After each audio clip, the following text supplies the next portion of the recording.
नमस्कार, खबरें 24 में आपका स्वागत है। मैं हूं रितिका श्रीवास्तव। अब बात करते हैं दिल्ली के चुनाव की। दिल्ली में इस वक्त चुनावी दंगल है और इस दंगल में हर एक प्रत्याशी अपना दमखम लगाते हुए नजर आ रहा है। दिल्ली के शालीमार बाग से निर्दलीय प्रत्याशी सौरभ गुप्ता ने मीडिया से बात करते हुए कहा कि मैं चुनाव नहीं लड़ना चाहता था, लेकिन जनता की समस्याओं को देखते हुए मुझे चुनावी मैदान में उतरना पड़ा। और क्या कुछ कहा, देखिए इस रिपोर्ट में। मैं हैदरपुर निवासी हूं। शालीमार बाग से पिछले 10-12 सालों से आम आदमी पार्टी से जुड़ा रहा हूं और बड़े पदों पर रहा हूं आम आदमी पार्टी के। और मेरा निर्दलीय चुनाव लड़ने का सिर्फ एक यही रीजन था कि पिछले 2-2.5 सालों से पार्टी ने यहाँ के कार्यकर्ताओं की जो नाराजगी एक पैदा करवाई है, उनके रीजंस यहाँ के जो सिटिंग एमएलए है और उनके पतिदेव हैं। तो मैं आप सभी लोगों से एक अपील करना चाहूंगा कि आने वाली 5 तारीख को मेरा चुनाव चिन्ह है क्रिकेट का स्टंप्स। ये युवा एक चुनाव चिन्ह मुझे मिला है युवा साथियों की तरफ से, तो बैलेट नंबर है 9।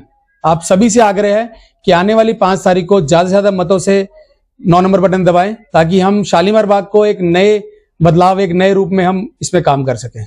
देखिए, शालीमार बाग के अपने लोकल बहुत सारे मुद्दे हैं। हमारे यहाँ पे 4 गांव में 11 स्लम्स आते हैं, कुछ कॉलोनियां हैं और RWS जितनी भी हैं कोठियों की या फ्लैटों की, वो कहीं ना कहीं काम करवा लेती हैं अपने सोर्सेज के थ्रू। जो यहाँ के गांव हैं, कॉलोनियां, हमारे यहाँ मेडे कॉलोनी है, बहुत ऐतिहासिक कॉलोनी है, झुग्गियां हैं, वहां पे काम नहीं हो पाते। तो वहां के वोटरों को जागरूक कर रहे हैं, ज्यादा वोट डलवा रहे हैं ताकि हम उनके काम वहां जरूर करा सकेंगे। सर, 10 साल आप आम आदमी पार्टी के साथ जुड़े रहे और अब निर्दलीय विधायक की रेस में खुद उतरे हैं। क्या कारण रहा कि क्या पार्टी से टिकट नहीं मिला इसलिए निर्दलीय? नहीं, मैं हमेशा से, सभी लोग मुझे जानते हैं, मैं चुनाव लड़वाने वालों में से रहा हूं। मैं चुनाव लड़ने का कभी इच्छा नहीं जिताई, लेकिन इस बार आम आदमी पार्टी ने जिन कैंडिडेट को उतारा है, पब्लिक के बीच में उनकी एक नाराजगी रही है, क्योंकि 2 साल पहले उन्होंने अपने ही एक ऑफिस बेरर को निर्दलीय चुनाव लड़वाया था पार्टी के खिलाफ। तो अगर वो पार्टी विरोधी गतिविधियों में रह के दोबारा से पार्टी के सिंबल पे लड़ सकते हैं, तो हम तो अपना हक मांग रहे हैं ना, हम अपने हक के लिए लड़ रहे हैं। तो ये उसी प्रत्याशी को आपने उनके खिलाफ जाकर जो निर्दलीय थे उनको जो है हराया था, अब नहीं लगता कि उसी कैटेगरी में आप भी आ गए?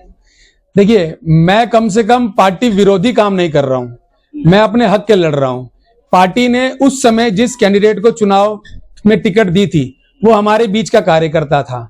अगर उस समय उन्होंने अगर वो गलती करी है, तो वो गलती सिर्फ इसलिए करी थी, उनको लगने लगा था कि हम यहाँ पे भगवान हैं, हम यहाँ जो चाहेंगे वो कर सकते हैं। तो 2 साल पहले भी यहाँ की जनता ने उनको जवाब दिया और इस बार भी देंगे।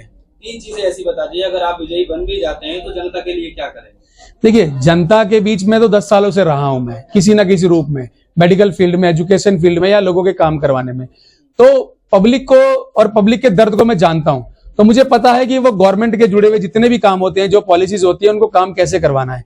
तो वो मेरे लिए बहुत ईजी हो जाएगा काम करवाना, अगर मैं यहाँ चुन के आता हूँ, क्योंकि मैं बाय प्रोफेशनल मैकेनिकल इंजीनियर हूँ, पढ़ा लिखा हूँ, युवा चेहरा हूँ।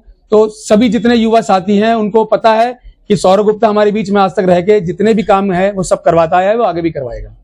सर, हर पार्टी का अपना एक मैनिफेस्टो होता है। जितने भी यहाँ से विधायक प्रत्याशी, चाहे कांग्रेस की बात करो, आम आदमी करो, बीजेपी करो, सबका अपना अपना मैनिफेस्टो। सबने जो है जनता के लिए लुभाने वादे काफी किए। किसी को 2500 देने की बात कर रहा है, तो कोई 2100 देने की बात कर रहा है। अब आप निर्दलीय लड़ रहे हैं, आपने अपना कोई मैनिफेस्टो ऐसा बनाया जो आपने कहा कि मैं ऐसे काम करूंगा, और अगर आप को जनता यहाँ की जिताकर विधानसभा पहुंचाती है, तो क्या आप कौन सी पार्टी का दामन थामेंगे? 10 साल जिस पार्टी में वापस उसी में, या फिर किसी अन्य पार्टी में? देखिए, ये आपका अच्छा सवाल था। मैं लास्ट टाइम भी कई आपके न्यूज वालों को बता चुका हूं।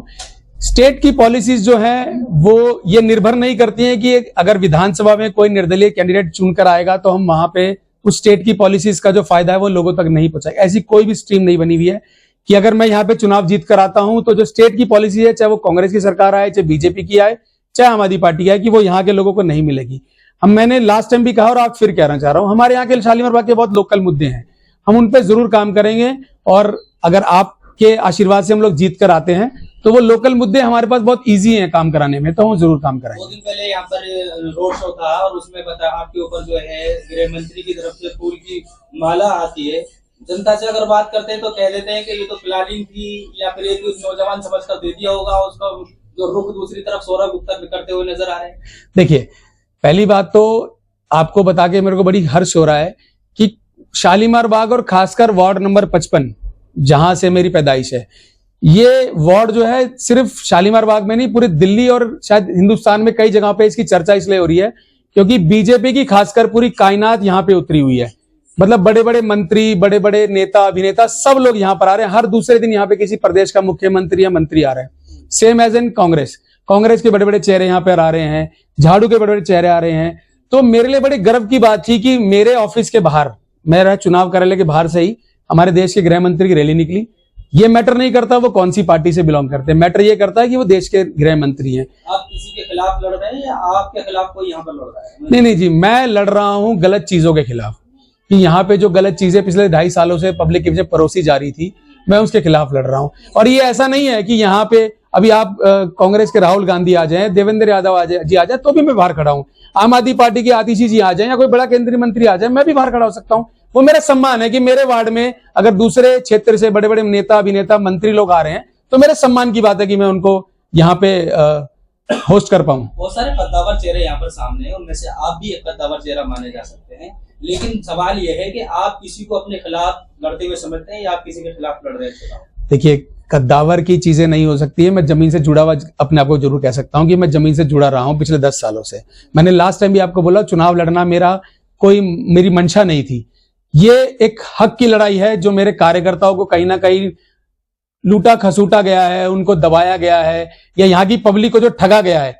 पब्लिक को ठगा इसलिए गया है क्योंकि पिछले 10 सालों से हम लोग विकास के लिए वोट मांग रहे थे, अच्छी सुविधाओं के लिए वोट मांग रहे थे, तो जो सुविधाएं यहाँ नहीं मिल पा रही है। मेरी लड़ाई सिर्फ उन चीजों के खिलाफ है। सर, आखिरी सवाल रहेगा मेरा आपसे।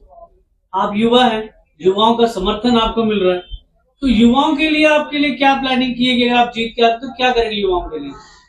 युवाओं को ना सबसे अच्छी चीज ये लगती है कि उनके क्षेत्र में आसपास कम से कम अगर वो आए जाए तो वहां पे साफ सुथरी उनको सुविधाएं मिले। जो परेशानियां वो झेल रहे हैं, क्योंकि युवा कहीं ना कहीं या तो जॉब करता है, बिजनेस करता है, वो घर से चला जाता है, घर के पीछे। एक मुद्दा है बेरोजगारी, तो मैं क्या कहूं, मतलब देश में ये तो बहुत बड़ा टॉपिक हो जाएगा बेरोजगारी। शालीमार बाग जैसे छोटे एरिया में मैं इतना रोजगार तो नहीं दे पाऊंगा, लेकिन ये जरूर वादा करता हूं कि अपने युवा साथियों के लिए, मैं लास्ट टाइम भी क्रिकेट टूर्नामेंट भी मैंने करा चुका हूं और युवाओं से जुड़े हुए कई चीजों में मैं जुड़ा रहता हूं। तो ये गारंटीड है कि यहाँ पे खेल का ग्राउंड भी नहीं है हमारे पास। आप समझ सकते हैं कि खेल का ग्राउंड भी नहीं है जहां पे युवा साथी जाके खेल सके, बच्चे खेल सके। तो उन चीजें हैं, सामुदायिक भवन नहीं है, अच्छी सड़कें नहीं है, तो वो सारी चीजें हम जरूर करेंगे।